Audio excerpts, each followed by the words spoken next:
विधानसभा के शीतकालीन अधिवेशन में रविंद्र वाइकर ने धारावी बचाव के मुद्दे पर अपनी प्रतिक्रिया व्यक्त करते हुए सरकार पर यह आरोप लगाया है कि वह अदानी को फायदा पहुंचाने का कार्य कर रहा है। आज सभागृहामध्ये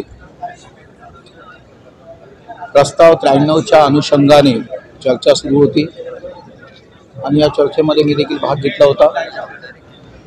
प्रामुख्याने याच्यामध्ये मी धारावी बचाव या अनुषंगाने मुद्दे मांडले। यामध्ये अनेक प्रस्ताव होते। हे प्रस्ताव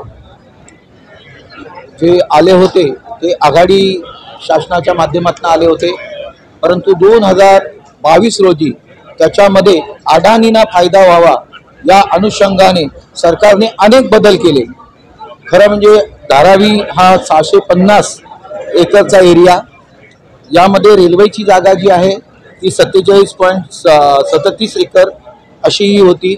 धारावीचा जो सर्वे झाला होता हा 2007 साली झाला होता। धारावीच्या त्यावेळेच्या सर्वेच्या अनुषंगाने 80,000 त्या सर्वेमध्ये झोपडपट्टी धारक होते। ज्या घरांचा जो सर्वे झाला याच्यामध्ये 68,000 रेसिडेन्शियल आणि 12,000 हे रेसिडेन्शियल कम कमर्शियल अशा पद्धतीने सर्वे झाला होता। म्हणजे 2007चा सर्वे आणि आत्ताचा सर्वे होणं धारावीकरांची ही मागणी आहे की त्यावेळेला झालेला सर्वे आणि आत्ताचा होणारा सर्वे याच्यामध्ये खूप फरक होईल, त्यामुळे नवीन सर्वे होणंही अत्यंत गरजेचं आहे, ही त्यांची मागणी आहे। जर शासनाने यासाठी या अदानीला फायदा व्हावा म्हणून 33(9) अ जे आणलं म्हणजे क्लस्टर डेव्हलपमेंट, त्याच पद्धतीने 33(10) SRA याला 33(9) अ करण्यात आलं, ॲडिशनल करण्यात आलं आणि 33(10) ला आणखीन ॲड करण्यात आलं। अशा पद्धतीने 33(9) आणि 33(10) मध्ये ॲडिशनल करण्यात आलं आणि तो स्पेशल झोन अशा पद्धतीने विशेष नियोजन प्राधिकरण अशा पद्धतीने तो प्रोजेक्ट आता राबवतात। याच्यामध्ये सर्वे होणं हे अत्यंत गरजेचं आहे। त्या ठिकाणच्या सर्वच्या जागेचा पात्रता अपात्रता होणं गरजेचं आहे। जर SRA असेल तर SRA मध्ये तुम्हाला आपल्या सर्वांना माहिती आहे की SRA आला तर त्या ठिकाणी तो त्या लोकांपर्यंत जातो, लोकांच्या बैठका घेतो, लोकांना अधिकार आहे। SRA मध्ये कोण डेव्हलपर असावा हा SRAच्या तिथल्या राहणाऱ्या लोकांना अधिकार आहे। हा आत्ताच्या 33(10) अ च्या अन्वये तो काढून टाकण्यात आला।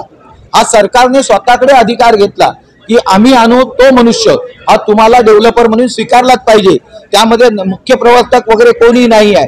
त्याच पद्धतीने ज्यांच्या लोकांबरोबर ॲग्रीमेंट देखील झालं पाहिजे, ती ॲग्रीमेंटची अट देखील त्याच्यामध्ये नाही आहे। म्हणजे लोकांचं विकासकाशी ॲग्रीमेंट होणं, लोकांचं तिथला मुख्य जो असेल त्याच्याशी ॲग्रीमेंट करणं तेही नाही आहे। आणि अशा पद्धतीने जर ॲग्रीमेंट ते झालं नाही, तसंच सर्वे तुम्ही घरांचा कराल, सर्वे तुम्ही रेसिडेन्शियलचा करा, रेसिडेन्शियल कम कमर्शियलचा कराल, परंतु त्या ठिकाणी मोठमोठे उद्योग आहेत त्यांचं कधी तुम्ही सर्वे करणार आहे?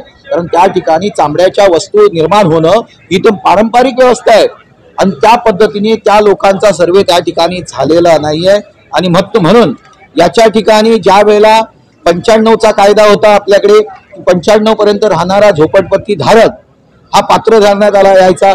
त्याच्यानंतर नवीन कायदा आला 2016 रोजी, त्यामध्ये आपण सांगितलं की 2000 पर्यंतचा राहणारा व्यक्ती हा पात्र आहे। त्याच्यानंतर नवीन 2017चा आपण कायदा आणला की 2011ला जर तिथे राहणारा तो झोपडपट्टी धारक असेल तर 2011ला आपलं सेन्सस झालं होतं, त्यामुळे त्या सेन्ससमध्ये त्या माणसाला आपण त्या जागेची म्हणजे बांधकामाची कॉस्ट घेऊन त्या लोकांना आपण ती घरकुल देऊ अशा पद्धतीचा तो कायदा झाला होता। आता याच्यामध्ये या लोकांना ज्या वेळेला सर्वे होईल आणि याच्याकडे अपात्रतेची लोक येतील, 2011ची लोक येतील, तर त्यांना राहायला जागा पाहिजे। यासाठी केंद्र शासनाच्या माध्यमातून हे जागा घेणार आणि त्या ठिकाणी अडाणीने ती घरकुल बांधून द्यायची आणि त्या लोकांना राहायला म्हाडाने SRAने द्यायचं आणि त्या ठिकाणी त्या बांधकामाच्या बदल्यात अडाणीला जवळजवळ 1.3 पटीने FSI द्यायचं। त्या ठिकाणी त्याच पद्धतीने डम्पिंग ग्राउंड होतं, हे डम्पिंग ग्राउंडला तुम्ही निसर्ग उद्यान केलं, हे 40 एकरचं होतं, ते 40 एकरच्या निसर्ग उद्यानाचा देखील 4 पटीने FSI म्हणजे 160 पट त्यांना तो मिळणार, तो देखील मिळणार आहे। रेल्वेचा मिळणार आहे, या ठिकाणी 640 एकरचा तो FSI मिळणार आहे।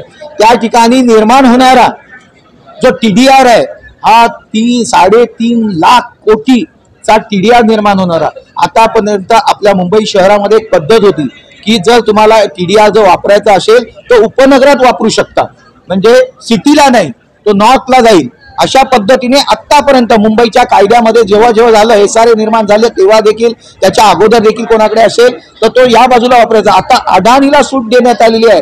जो काही TDR एवढा करोडोचा होईल तो अडाणीकडनं कुठल्याही बिल्डरने 40-50% अट आहे, परंतु तो 10% आणखीन कन्सेशन देऊन ती 40% TDR हा अडाणीकडनं कंपल्सरी घेतलाच पाहिजे।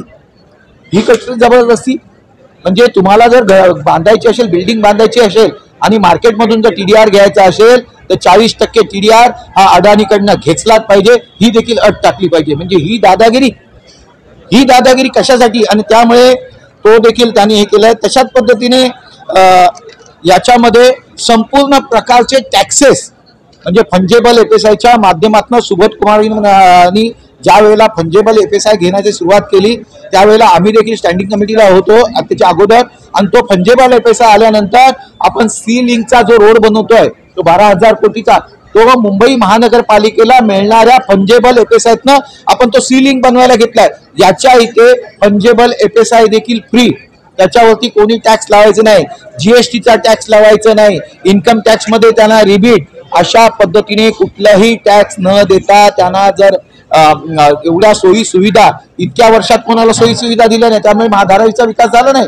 पण त्या कायद्याप्रमाणे द्या ना, याच्यामध्ये बदल करून आपला मेरी दोस्ती मेरा प्यार अशा पद्धतीने ह्या दोस्ताच्या पदरामध्ये पाडण्याचं काम या सरकारने केलेलं आहे। म्हणजे धारावी ही मुंबई अंधन देण्यासाठी त्याला अंधन दिलेली आहे आणि त्याचा इफेक्ट मुंबई महानगरपालिकेमध्ये राहणाऱ्या सर्व सोयी सुविधांमध्ये होणार आहे। यात मुंबई महानगरपालिकेचे टॅक्स भरायचे नाही, गव्हर्नमेंटचे टॅक्स भरायचे नाहीत, मग त्यांना पाण्याची सोय, आरोग्याची सोय, रस्त्याची सोय ही सर्व कोणी करायची, स्वच्छतेची सोय तर मुंबई महानगरपालिकेने